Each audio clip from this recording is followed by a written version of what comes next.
Sabenerna mah ajengan nu kudu mayar ka ibu-ibu ieu teh ngan teu boga duit we. Lamun hitung-hitungan mah kuduna lamun hitung-hitungan ya ajengan anu ngawuruk nu kudu mayar kanu diwuruk sabab bakal menang persenan amal. Ieu mah persenan amal menang, duit oge menang. Untung pisan tanya jadi ajengan. Mata. Untung jadi ajengan untung. Tapi siap lamun ibu-ibu jadi ustadzah. Intina mah kieu nya.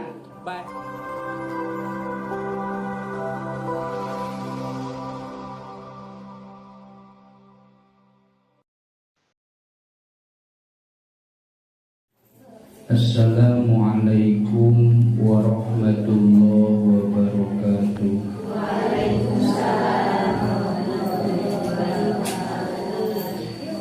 Bismillah, alhamdulillah, assalatu wassalamu ala rasulillah Sayyidina Muhammadin ibni Abdillah wa ala alihi wa sahbihi wa mawala amma ba'du.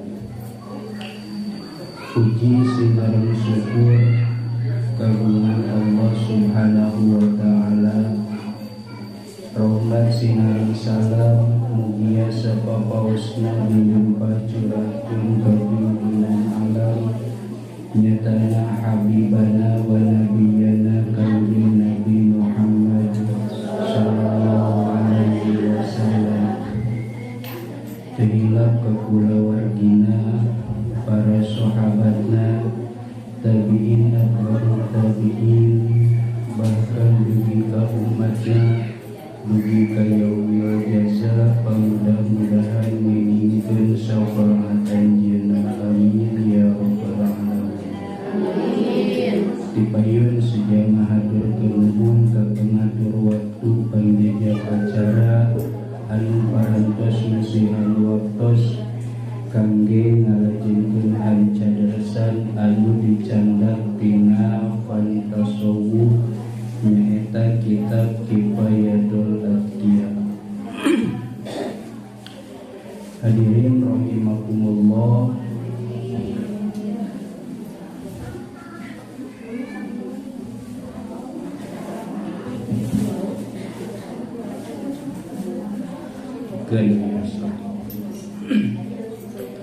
Sedaacan dikawitan karena pangaosan mugia diperhatoskeun plus janten bewara jeung acan tadi bahwa aya sababaraha acara anu baris kurang dilaksanakeun. Anu kahiji nyaeta kawakilan pangulem di Bapak DKM bisa cenah ya wirehna dina engke wengi dina wengi engke wengi Sabtu baris diayakeun acara balagan di dieu tempat, biasa di madrasah, biasa di masjidnya. Pertarusanana naon ari balagan, urang mah teu apal dari ari balagan teh pami ningali tina bahasa mah balagun nganepikeun. Jiga kieu we ieu teh keur nganepikeun. Eusina balagan teh pangaosan, namun pangaosanana aya tambihna. Naon tambihna? Tambihna teh aya kefokusan, sabab hiji para dai atawa di kampung Maajengan di masing-masing kampung sadesa Cisarua pami teu aya pamengan insyaallah hadir anu kadua aya interaksi sanes FB Pro ya. Interaksi teh naon atuh? Silih alungan obrolan tanya jawab bisi aya masalah anu urang masih keneh mangmang can katanyakeun atawa geus ditanyakeun mangan ari di lemur mah jawabanana kurang puas. Tah mangga engke tiasa ditaroskeun sok kumpulkeun ti ayeuna pertanyaanana engke taroskeun mudah-mudahan we kenging waleran anu memuaskan. Bisi aya masalah naon we masalah nama da ari keur kieu makan bisi nyinggung teh kanu ditanya lamun nanyakeun teh bisi kumaha teh tangke mah bebas aya sesi tanya jawab. Nu kadua anu diaosna hiji fan fikih kitab Kifayatul Akhyar. Ari kana kitabna mah urang mah da kurang pati hafal seseueurna mah. Intina mah fikih. Fikih teh nuju dina ngabahas ubudiyah, ngabahas dina masalah cai kamari mah. Ditambi kajian anu kaduana nyaeta paroid. Kitab Rohbiyah eusina mah tata cara waris. Kumaha waris anu leres jeung pangpangna mah bisi diurang. Aya masalah warisan tiasa ditaroskeun bisi lepat. Cenah urang mah keukeuh hayang kieu nyampe eta mah nya urusan masing-masing. Nu jelas minimal urang terang kana hukum anapun masalah dilaksanakeun atawa henteu mah kembali deui ka urang. Tah jadi balagan teh esina pangaosan hiji pan fikih, dua fan faraid masalah waris, nu katilu tanya jawab. Nu nanyana saha? Saha we? Nu aya ari nu mah hese nya. Nu ngajawabna saha? Saha we anu siap. Masing ku urang deui ge dijawab ari kira-kira bisa mah jawabanana kieu, alasanana kieu, dalilna kieu. Tah, jadi cek urang teh, oh benernya da urang mah kudu sagala ge kudu wae make naon make dalil. Tah teu make dalil mah urang mah eta mah teu percaya jika meunang ngarang sorangan. Jadi ikete balagan iraha waktosna ba'da salat isya, ba'da asup waktu isya ya. Bisa salat isya jam 11. Ari keur anu bangsa urang mah masing ti magrib oge mangga ya. Diharap anu kira-kira imkan tegaduh wagelan bari sehat diantos dina waktosna engke wengi. Kedah cacanakan teu? Henteu nya. Ngan lamun gaduh bari ridho canda. Ngan lamun kira-kira teu gaduh namanya teu kenging maksakeun bisi kalah ngadorakakeun batur. Atuh cek ibu teh atuh cenah bakal sararea mah ek saha nu ngadaharna. Bener eta teh bener ek saha nu ngadaharna. Keur urang mah teh kenging riweuh-riweuh. Gaduh bari ridho canda.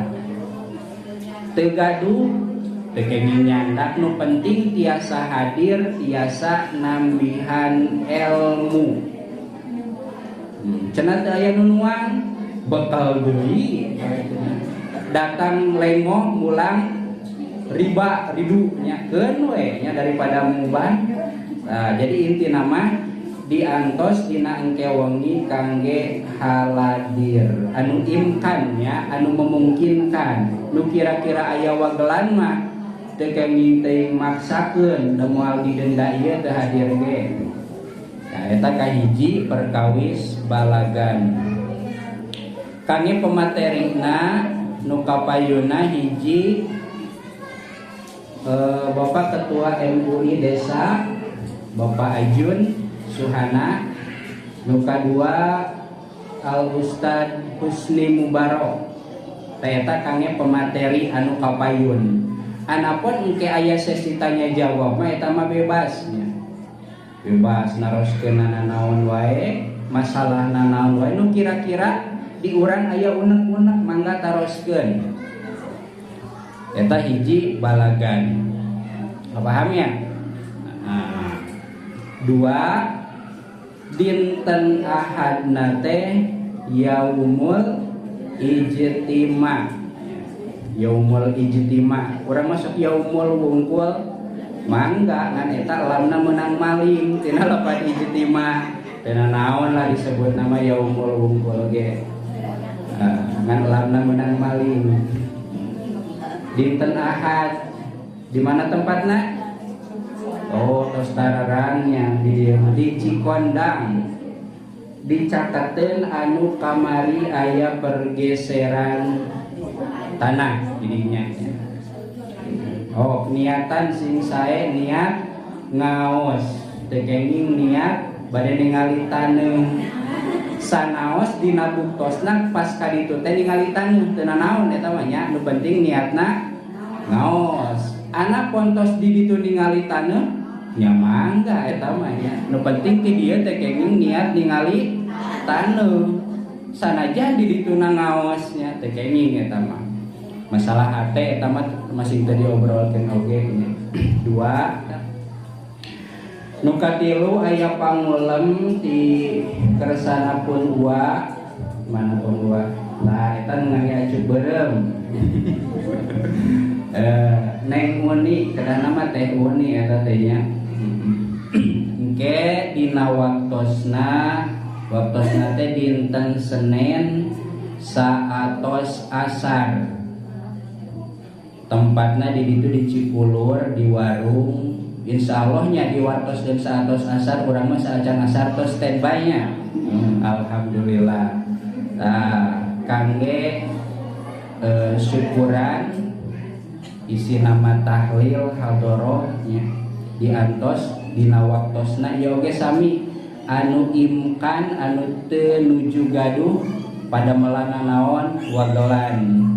Bisi bentrok jeung babad mah babad we daripada pas saya jadi salaki ya. Dihaturanan ka ibu kanu imkan sareng bapak-bapak nawa ya sareng bapak-bapakna araya bapak-bapakna di bumi di lobang teh nu aya we ya. Nah, waktosna teh dinten Senin berarti ayeuna Jumat, Sabtu, Ahad, Senin. Ta Senin eta waktosna asar, sabada asar. Ah eta. Anu kaopat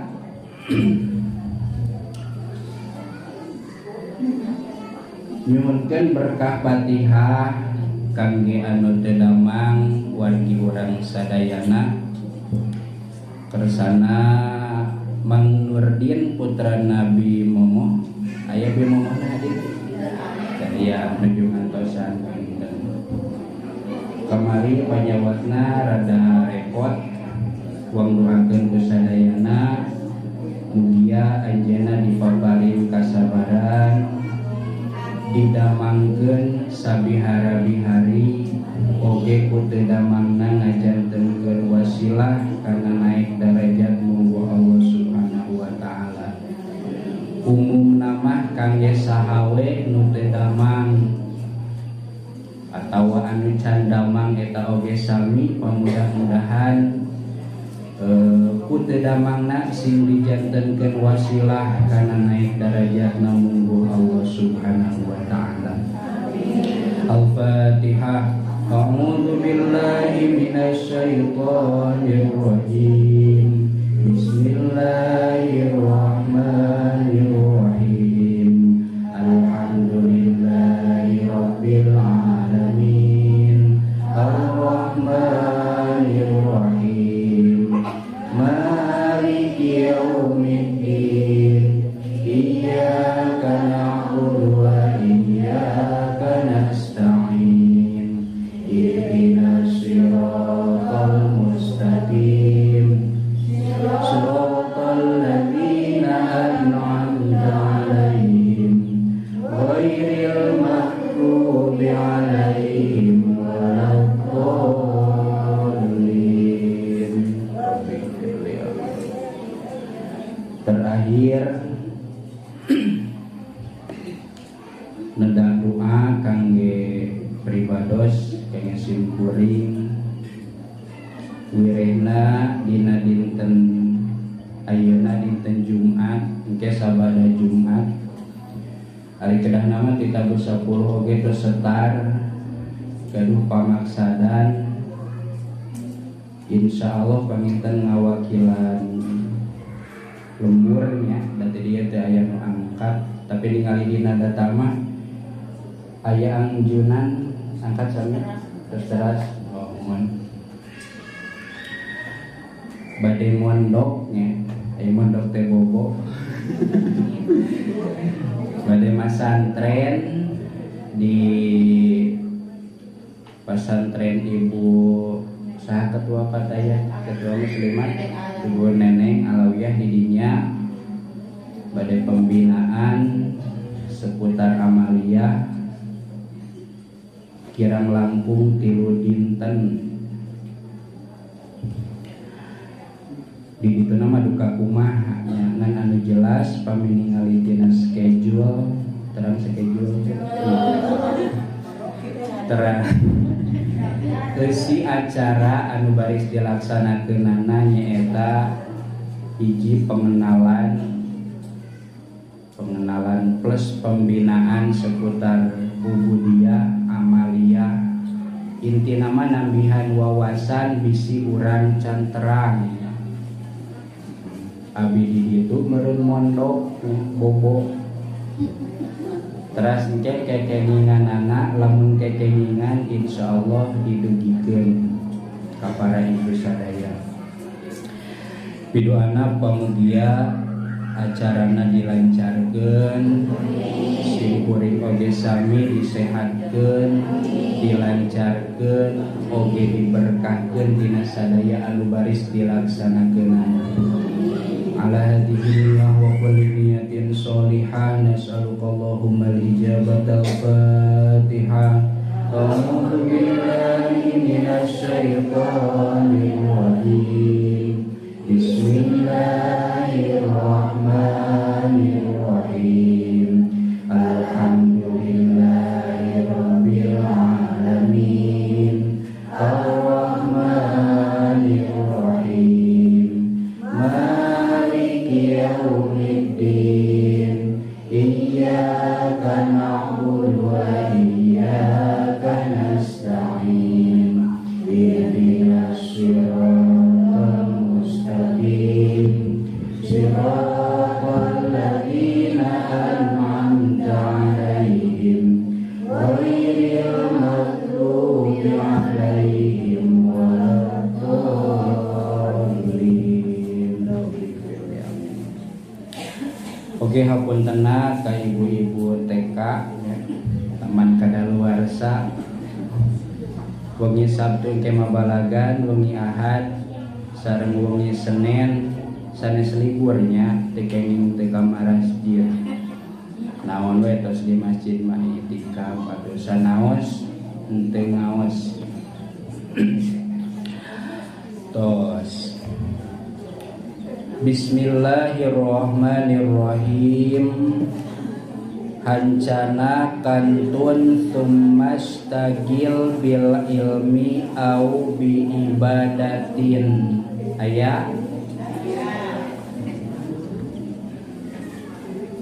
ngadangdingkeun heula tuh. Summa stagil bil ilmi au bil ibadatin au bil ma'isyati.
Tingali kapayun tadi ya mualami ya,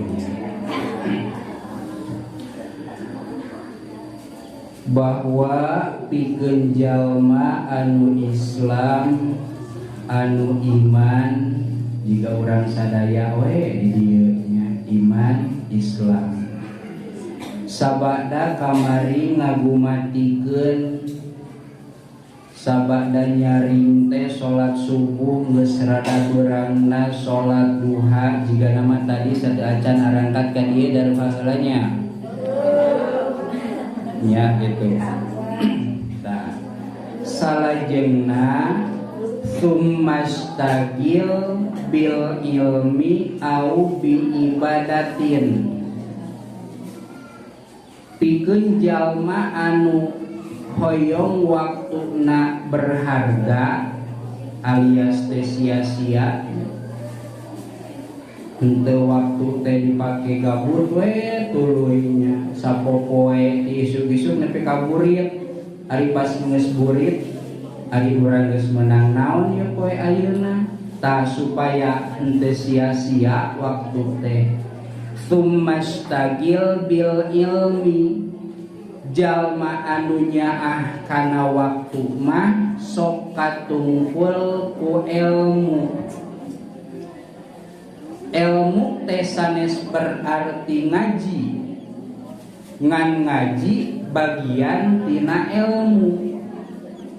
Ari ilmu teh hartina katerang muncul bahasa Cikamuning makanya ho kaapal eta ngaranna ilmu.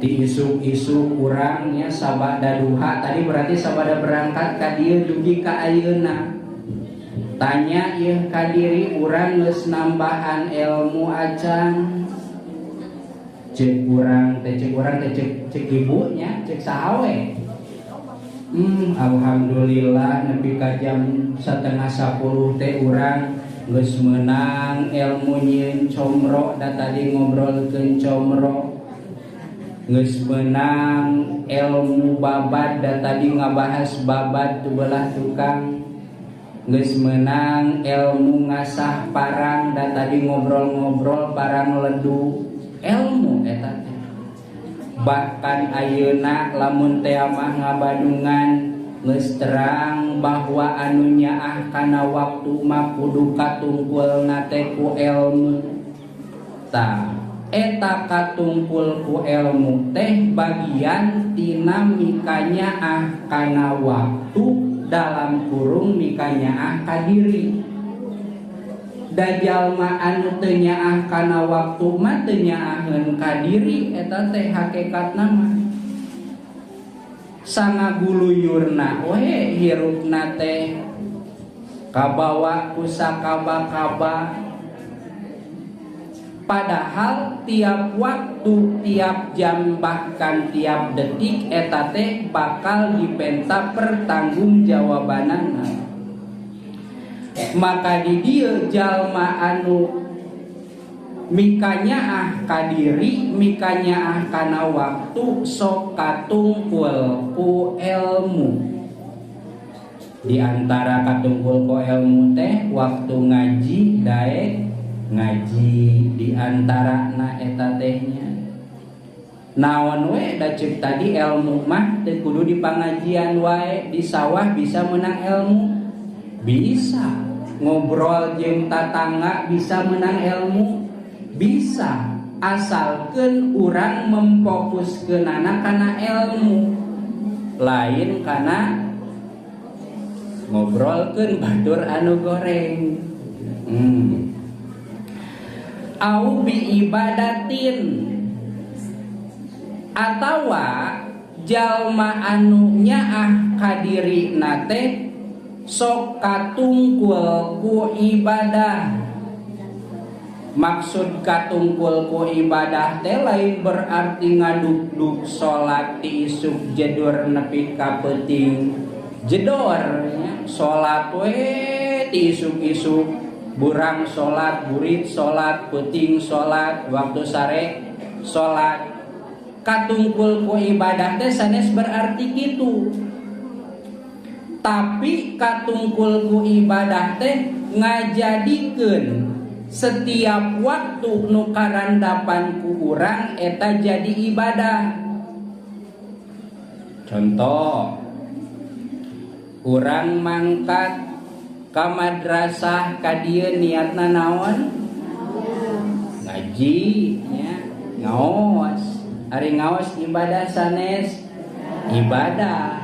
Berarti salami urang aya di madrasah, urang teh dianggap keur ibadah sanajan bari barang harnya. Tapi dihitungna naon? Ibadah. Sabab tadi mangkat ka dieu teh niatna naon? Ibadah. Keun we teh geung diencakeun nuju imam ya. Dah teu dicarang ieu mangga-mangga wae. Keur ngobrol mangga, keur ngobrol. Ku diniatan ibadah angkat ka ieu madrasah naon? Salila di madrasah berarti dihitungna ibadah. Di madrasah tadi di jam 7 bahkan aya nu ti satengah 7 nepi ka engke bubar jam 10. Berarti ti jam 7 dugi ka jam 10 bahkan ti keur leumpangna mula eta teh urang kaya-kaya keur naon? Keur ibadah. Berarti urang teh katungkul ku ibadah. Jadi lain salat tungkul ibadah teh. Tuluy sabada bubar ti pangajian kan urang teh sok musofahah sasalaman sanajan bari heureuy-heureuy wae mah nya. Dapat tarema panangan teh kadang mah hese nya, ari lain dina usumna mah. Sugan ibu jeung ibu panggih di Batu Karut sok sasalaman tara? Tara, padahal sae lamun sasalaman, sae lamun maca salam. Nganda urang mah biasana tara we. Lamun teh mah aya ge jiga nu jarang panggih wae, kamari panggih ayeuna panggih tadi wae tas panggih. Padahal eta teh sae nya ibadah. Bakal disengseureikeun da di urang mah teu galib. Can usum. Sabada ngaos sok musofahah aya nu naon babacaanna musofahah teh sallallahu ala Muhammad sallallahu rabbuna. Sawareh aya nu maca sallallahu rabbuna, sawareh aya nu ngobrol we jeung nu gigireunana keun we nya. Eta teh masih keneh dihitungna ibadah. Katungkul ieu urang go ibadah katungkul asal bener diniatanana. Tuluy sabada beres musopahah sasalaman kaluar ngangge senal ngangge nuka tuhu heula urang teh eta teh ibadahnya. Sok aya nu ngangge senal nu kenca heula aya nya hiji lamun rusuh dua nuka tuhuna can kapanggih pake we heula nu aya. Masa gitu asal asalkeun we teh doraka ieu nya. Ngan lamun pas kaluar ngangge senal nuka tuhu heula bahasa kitab nama tayamun. Ari tayamun teh ngatubuhnya. Eta teh termasuk tina ibadah. Tuluy beres ngangge senal katuhu teras kenca ibadah keneh tah. Ibadah. Tuluy urang teh jajan. Tas bubar sok jajan? Soknya. Ari jajan kira-kira ngarugikeun tukang dagang atawa nguntungkeun? Nguntungkeun urang mantuan tukang dagang butuh duit keur nganapakahan keluargana. Urang mantuan ieu anfa'uhum mere manfaat. Cik kira-kira eta ibadah atawa doraka? Ibadah, berarti jajan teh ibadah. Ibadah jajan teh ya. Kumaha lamun jajanan nawar bebeakan bugo-bugo harga 10.000 mang 1.000 we teu kira-kira cek tukang dagangna teh nya kopela bari ngamak eta mah teu jadi ibadahnya. Mantak sae mun barang peser teh teu nawar asa moal ayanya ibu-ibu barang beli teu nawar. Ieu pangna sae teh kieu. Dangukeun heula nya. Dangukeun heula. Kunaon pangna teu nawar sae? Contoh aya tukang dagang naon di baju lah contona. Mang sabaraha polor 35.000 bayar we ku urang teh 35.000 nya ijab qabul. Cek tukang dagangna teh ceuk sok sing awet mudah-mudahan sing kagentosan deui sing ieu seueur doana ge murudul kembali deui ka urang kan eta teh. Tapi lamun ditawar mang sabaraha kolor 35.000 lah mang nu kieu mah dina TikTok ge 15.000 wah langsung gitu nya. Cek urang teh da sok nempuan we TikTok atuh da. Atuh neng sakitu mah atawa bi sakitu mah can aya ka abina lah sok api-api si mang mah urang ge da apa lain sakali dua kali meuli kolor kieu teh. Wah rada tinggi ya si ibuna teh nya. Ieu mah lamun nya da teu apal tara ningali ibu-ibu balaja di dieu lamun ieu mah. Nepi kakeun ditawar bebeakeun geus we lah Bu. Cek tukang dagangna teh. Nya teh mah sok we 20.000. Dibikeun dia 20.000 dibayar we ijab qabul. Jadi ijab qabulna jadi jual belina jadi ngan ceuk tukang dagang boro-boro hayang ngaduakeun ka ibu-ibu kitu. Ieu mah lamun dina pada barang beuli teu nawar teh leuwih alus. Hiji leuwih alus anu ngajualna somea bari ngaduakeun ka urang bari doana teh lain hiji dua mudah-mudahan sing anu eta nu diucapkeun can nu aya dina jero hatena ya Allah si ece eta mah manis solehah barang beuli ge teu nawan mudah-mudahan sing jembar rezekina ceuk dina hatena. Mantap sae lamun barang beuli teu nawar kira-kira ti ayeuna bade nawar moal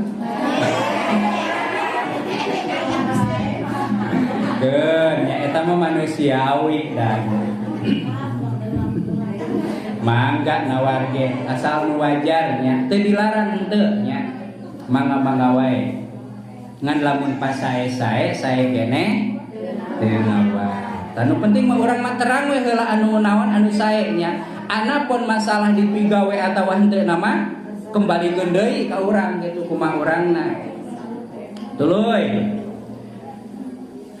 beres ya teh dia geus nepi ka imah ibadah geus di imah nyangu ibadah yeuseuh ibadah nepi ka keun peuting ibadah keneh wae kan urang mah berarti urang katunggul kunaon ieu ku ibadah dengan catatan niatna ibadah mantap niatna sing sae nya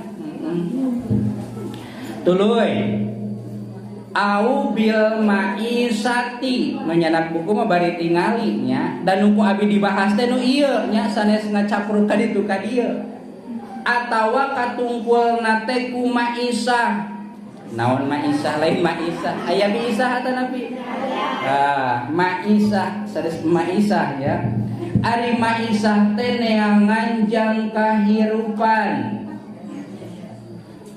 urang boga beas boga dengan sangu ngangge naon lamun meser nge artos nge duit lamun hoyong aya kedah di mana eta usaha nya usahana marek usaha langsung atawa usaha minta tisalaki usaha eta oge sarua sajaba ibadah kulantaran jalma teh butuh kana mencukupi hidup butuh dahar butuh make sanajan dahar jeung make teh kudu nama saperluna tapi kan urang mah manusiawi sok hayang wae naon sok hayang wae leuwih minimal teu piomongeun batur nya minimal eta teh dalamun abdi disorban make lap dapur piomongeun moal piomongeun nya ngadorakakeun batur eta teh pake lap dapur atau dijieun sorban jadi di sorbanna lamun make lap dapur jadi kenging pasunatan kenging ngan pedah piomongeun batur atawa abi make kopeah nu panjang nyungjung ka luhur jiga aseupan sae di kopeah sae ngan piomongeun batur awon pas piomongeun baturna tamanta katungkul ku maisah ku neangan duit ceuk urang mah maisah teh nya eta teh masih keneh bagian tina jalma anu nyaah ka diri kumaha cara neangan duitna pilarian nu halal lamun di palemuran mah aya buburuhaneun nya ku cara buburu naon murid babat naon we nu saburuh-buruh nanya nu kira-kira diburuhan atawa lamun teh mah anu resepna teh dagang ku cara dagang eta teh bagian ti jalma anu nyaah ka diri lamun teh mah eta jalma butuh nya ari kira-kira teu butuh mah urang mah teu butuh sangu teu butuh baju teu butuh pake masing teu usaha ge teu nanaon nu kitu mah nya tapi kira-kira aya moal jalma nu teu boga pangabutuh secara teori moal aya dasanajan aya jalma pengangguran oge anger waktuna dahar mah butuh dahar waktuna liar butuh make nya terus butuh liar ya make piraku tataran yang kaluar mangga anu pakasabanana sok ka sawah teraskeun ka sawahna nu pakasabanana ka kebon teraskeun ka kebonna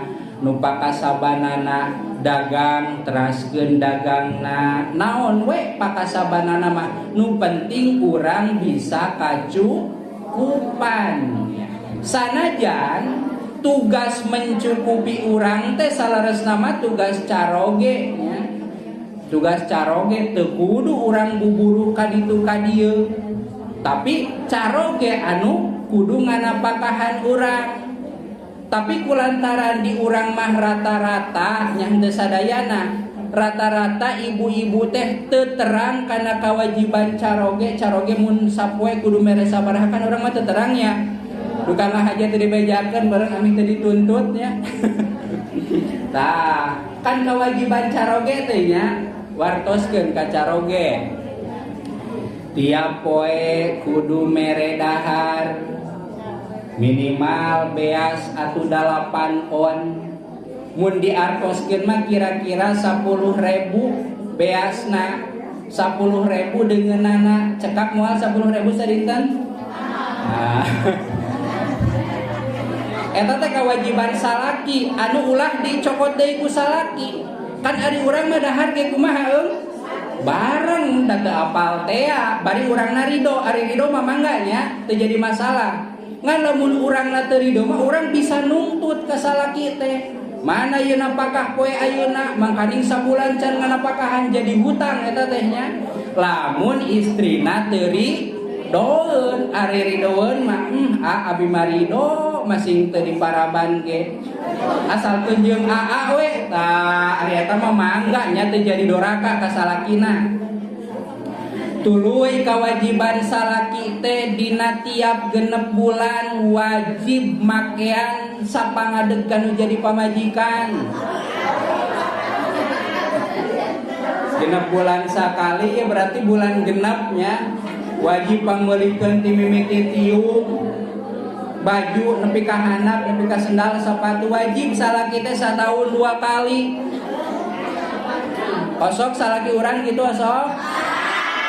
Tara damereun urang mah etana meulina sok leuwih remen nya. Kakarage sabulan geus nyiridit atawa geus naon COD check out mun jaman ayeuna mah ceuk salakina teh boro-boro genep bulan sakali dugu mah tiap bulan we eta meureun kitu sebagian salaki teh kitu pangatara mere teh. Ngan lamun tara meuli urang tara meuli nya wajib salaki mere pakaian sapangadeg setiap genep bulan alias satahun 2 kali. Haridan ngaranjuk kagen atunya. Menang teu nganyuk teh bebeja. Menang lamun salila genep bulan sama sakali can pangmeulikeun. Ari geus pangmeulikeun mah nya urang nganyuk deui hek duitna nu salaki doraka nya eta lamun teu beja kajaba lamun ceuk salakina teh kieu sok we neng bisi butuh nanaon me angga we ieu artos bila perlu nganyuk nya eta mah mangga ari geus kenging izin mah nya nu penting urang pikeun jalma anu ngaraksakana waktu atawa nyaah ka diri teu mopohokeun kana usaha lamun butuh. Ari kira-kira teu butuh mah masing teu usaha ge teu nanaon ngan jigana moal aya jalma anu teu butuh naon. Titik. Kapaham duit kadinya? Teras.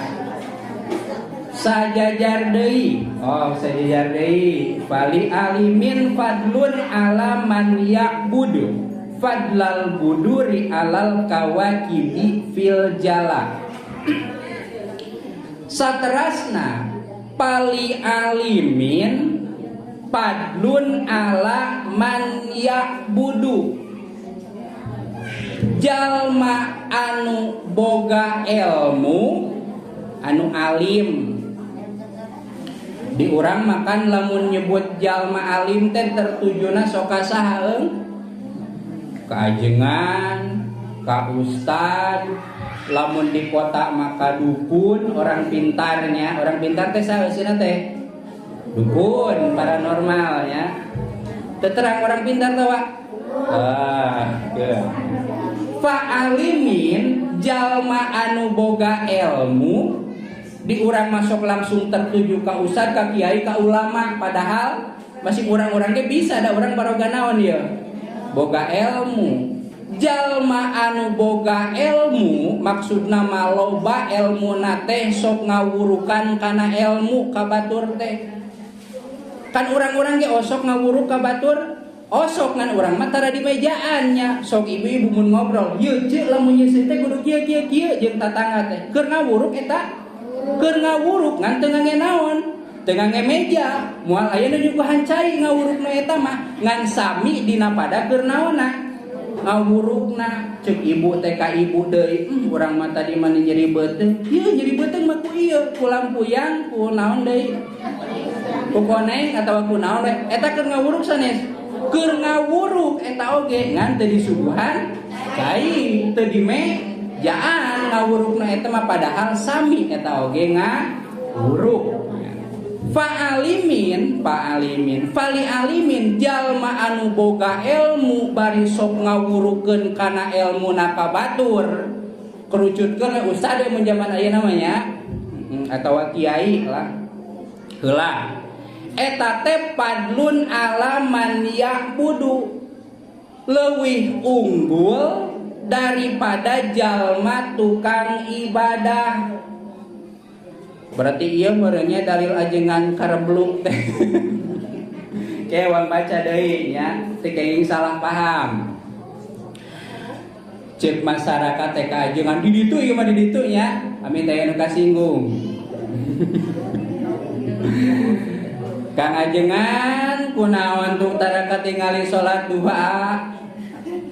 Cek masyarakat teh kunaon tara katingali berjamaah.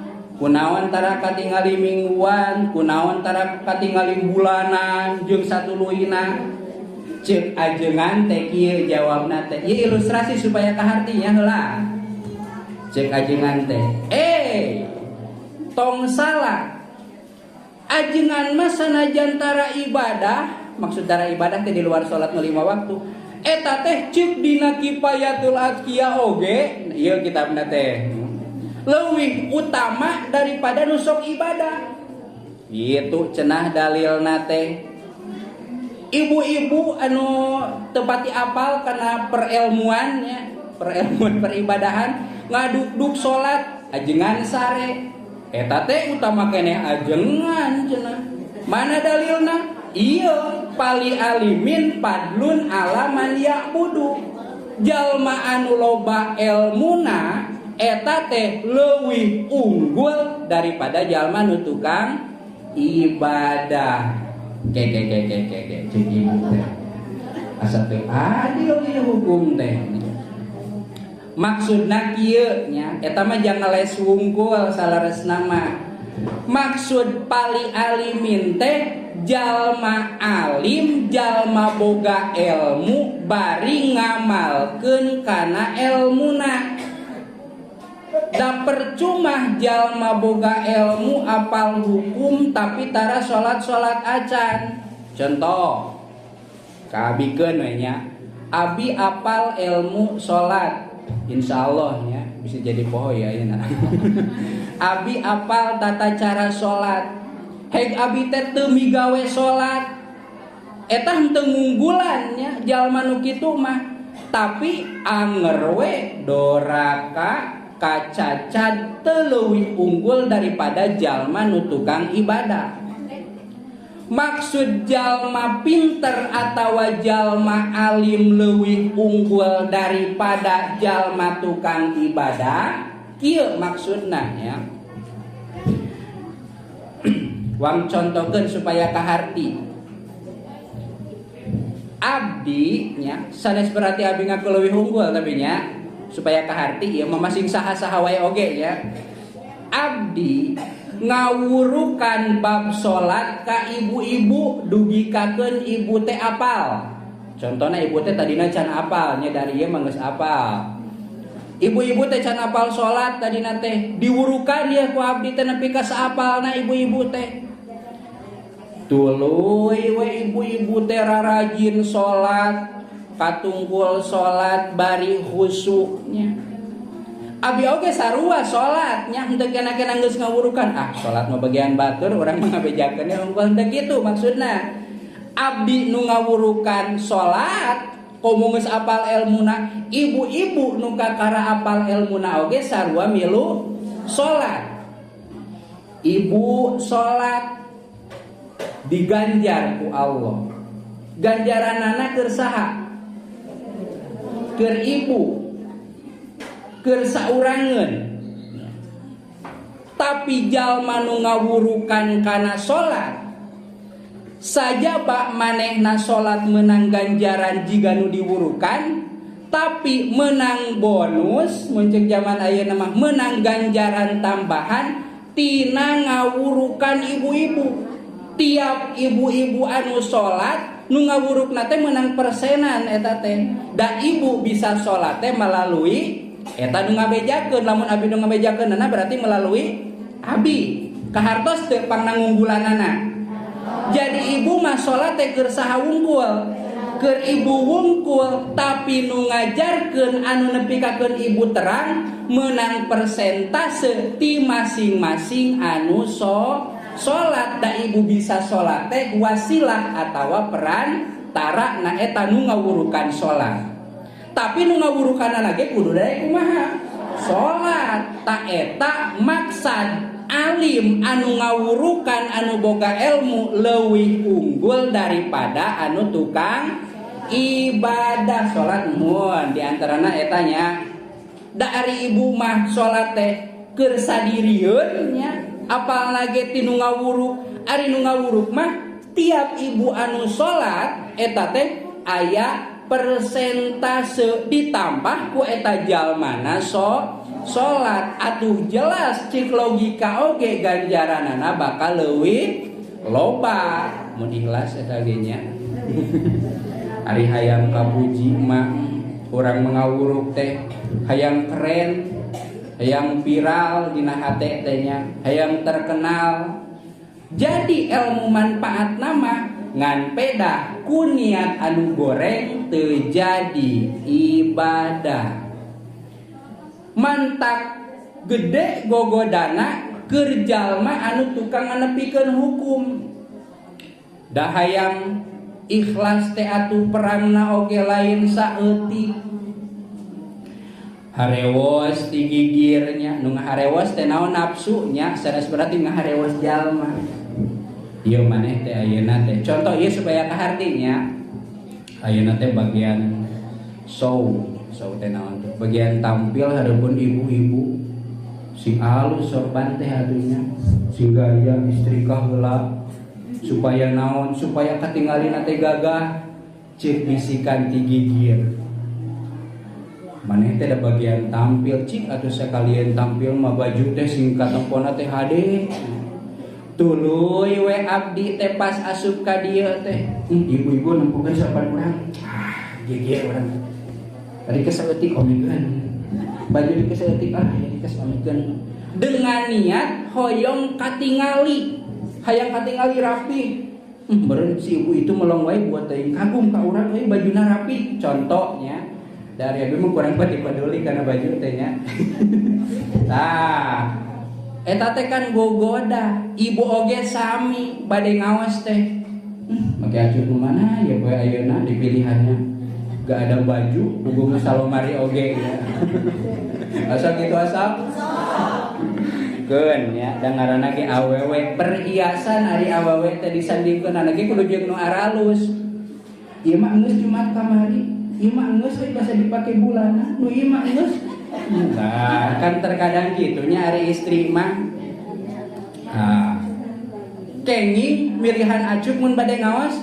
Kenging nu teu kenging mah pas acup tos diangge urang ditinggalikeun gitu gaya urang kerudung lagi nu terbaru makanya dia ya kakara loncing kamari.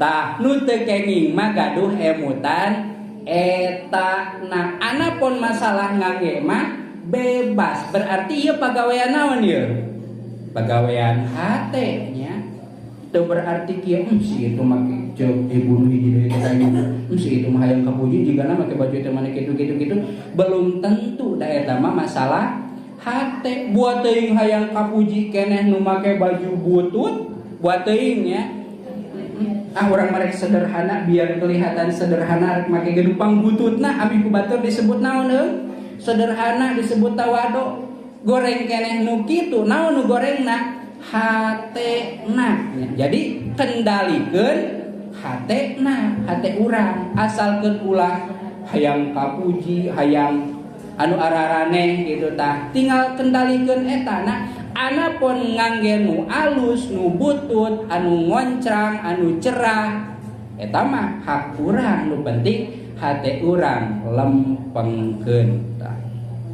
Makana di dieu aya bahasa pali alimin padlun ala man ya'budu jalma alim nu tukang ngawuru anu pinter anu loba kanyahona mun zaman ayeuna mah ulama lah ngaranna teh eta teh leuwih utama daripada tukang ibadah. Dari tukang ibadah mah ngaduk-duk ibadah keur saha keur manehna sorangan, tapi alim anu boga ilmu anu loba ilmuna bari diamalkeun ku manehna jeung kabatur ditepikeun jelas we leuwih unggul ge sabab potensi menang pahalana leuwih gede, leuwih agungnya. Hiji tina pahala manehna sorangan, kadua tina pahala ngadugikeun hukum kabatur, otomatis ti masing-masing anu ngupingkeun tuluy ngamalkeun kenging persenan. Mun cara ayeuna mah naon dina bisnis mah MLM terang MLM multi level marketing terang ese awas we.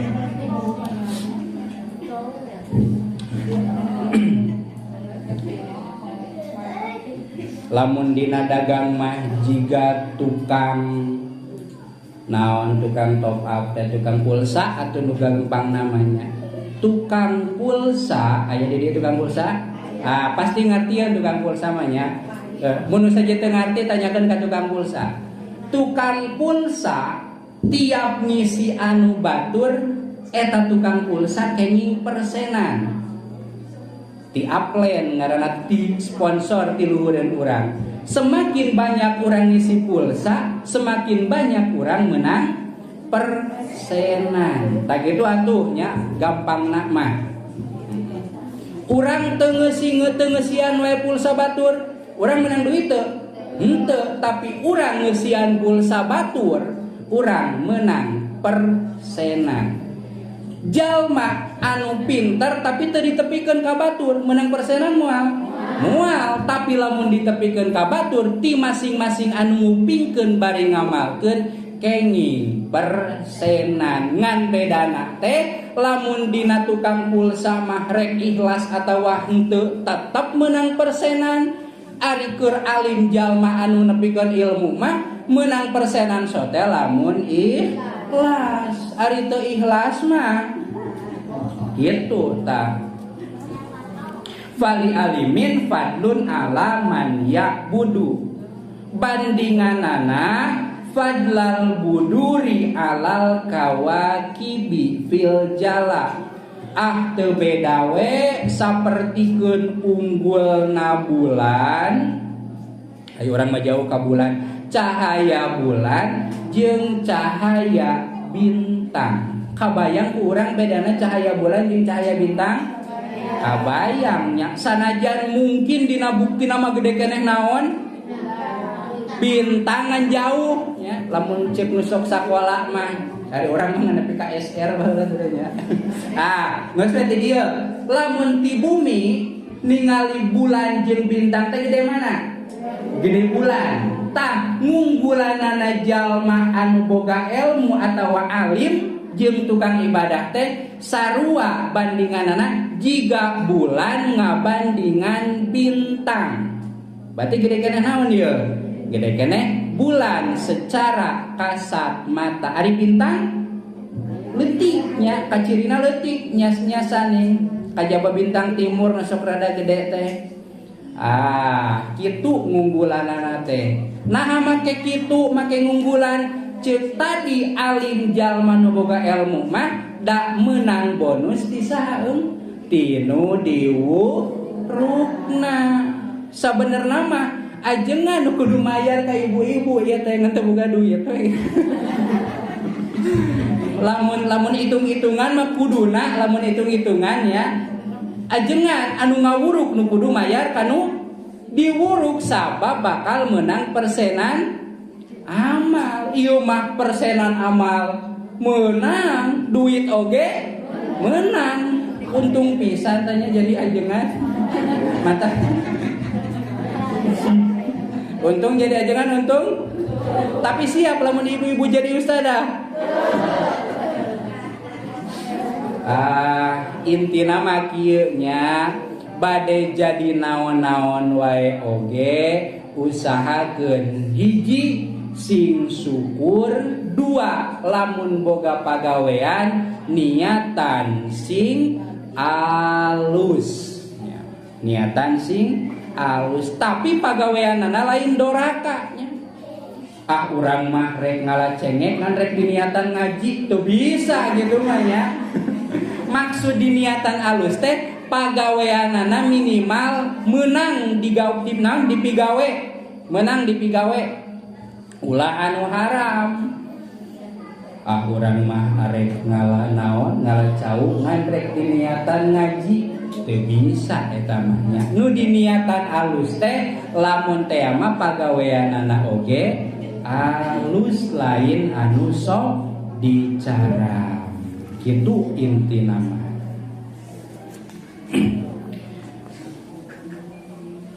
Jam 10 langkung 11 duka dina jam anu asli da ieu mah sarada laun sami terus update tak calit deui bahkan di dieu aya ancaman keur jalma nu boga ilmu berarti ajengan teh aya ancamanana nya. Sajabat tadi menang persenan amal, tuluy lamun sok dibere duit menang duit teh aya ancamanana. Fa'alimun bi ilmihi lam ya'laman mu'azzabun min qabli ubadil wasan.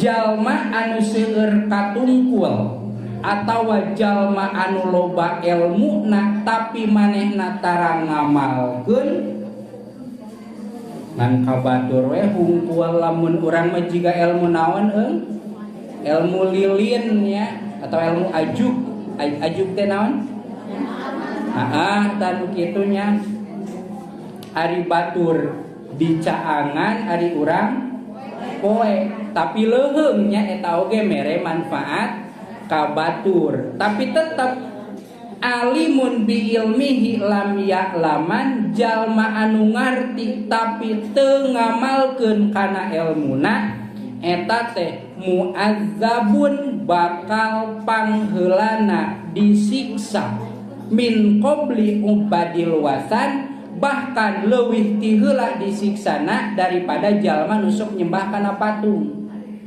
Berarti kumaha artina?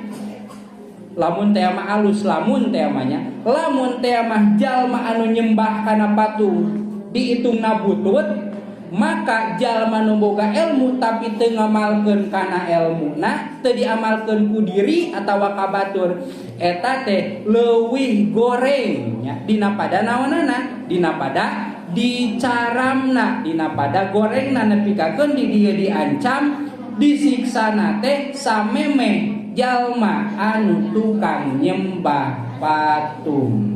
Mantap. Jadi jalma nu boga ilmu mah di sisi lain aset ganjaranana teh loba ya. Aset duitna baran mun zaman ayeuna namanya ada sok galib dibayar mun zaman baheula mah kantara.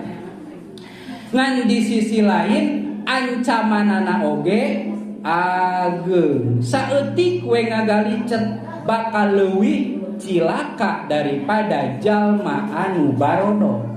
Jalma bodoh onamanan teu apal teh bongan we teu dipapatahan atawa bongan we teu daek ngaji, tapi jalma pinter tapi teu ngamalkeun kana kailmuanana kalah ka digulucat galicet pake minteran batur eta teh ancamanana mu'azzabun min qabli ubadil wasan bakal pangheulana disiksa leuwih ti heula daripada jalma anu nyembah patung.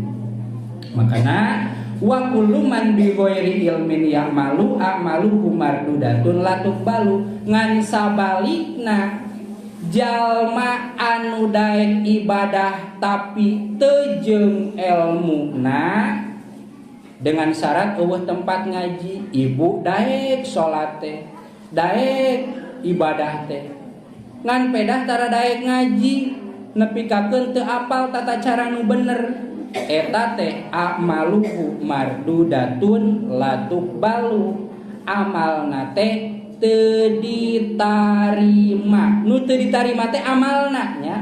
Anapun usaha ibu ibadahna mah eta mah diganjarnya, ngan nu teu ditarima teh amalna atuh kewajiban urang mah sajaba daek ibadah teh sing daek nyupri ilmu minimal babandung kuping minimal datang ka pangajian keur naon atuh jauh-jauh ka pangajian da teu bebeunangan ieu komo lamun teu ka kuping mah komo lamun ngan dipake ngobrol hungkul mah naon tuh untungna jalma daek datang ka pangajian teh nalika ngalaksanakeun ibadah tapi can sesuai jeung kakuduan maka kakuranganana dihampura sabab naon sabab daek ngaji jalma buburuh ngore di tempat-tempat yang ngoredna kitu patut hasilna dengan menang 2 meter sabedug teh ceuk nu bogana teh ieu mah lain buburuh ngored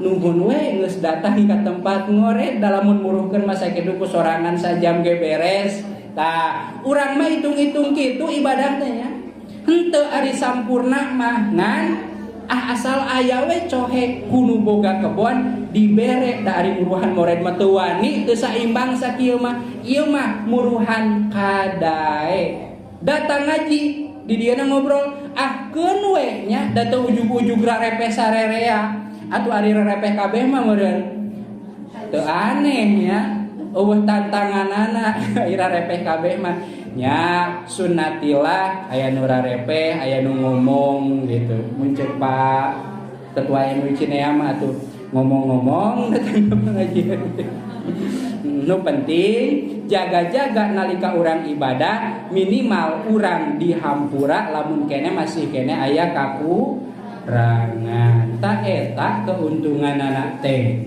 dalamun sama sekali teu daek ngaji bari eueuh halangan mah aya kakurangan teh doraka disiksa titik